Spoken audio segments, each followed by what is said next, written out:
Hello Culturally Curious. Today we're here at the iconic Somerset House in London at the opening of 154, the leading international art fair dedicated to African art and its diaspora. We're going to be exploring the 60 galleries from over 23 countries in multiple art forms of painting, sculpture and ceramics, as well as catching up with fair director Touria Glaoui. Let's take a look inside.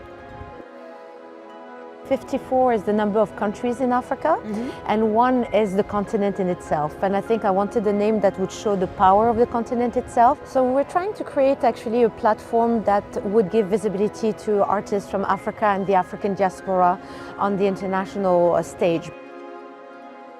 So you have a really dynamic programme, 60 galleries, 23 countries, but an increased focus this year on Morocco and also Ghana and also Brazil. For Brazil, for example, like the contingents of galleries with Afro-Brazilian artists is growing every year. And the reality is the story is a bit of the same of African artists. You know, those are artists that have been, completely ignored when you think about also the large population of Black population in Brazil. One of our oldest founding, galleries here is October Gallery. It's one of the major galleries represented contemporary African artists for the longest time in the UK. So this artist is called Sloan, and I have to say we're very excited because he has a big moment right now in London. This is a project that we've done with Sachi Yates, and what he was trying to do is create a segregated bus. So it's, if you see all the characters are Black characters.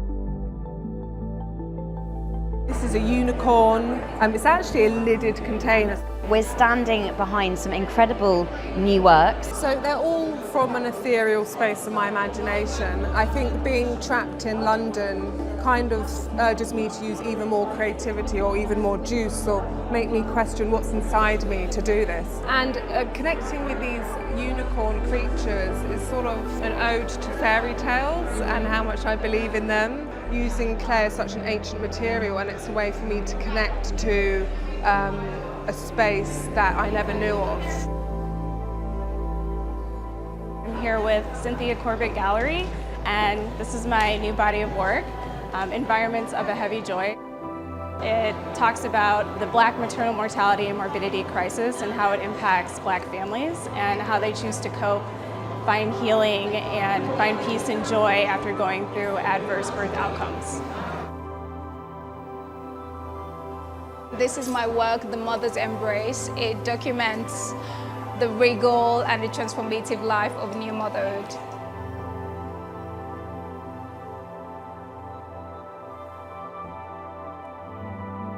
What's the biggest shift that you've seen in the African art market? I think it's become less localized and much more international, and that African diaspora, Caribbean artists are really moving into the mainstream.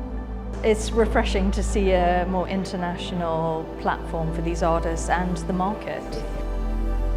For me, what I see the most exciting after those 12 years is people, getting the names now right, having those names into their, list of artists to watch for.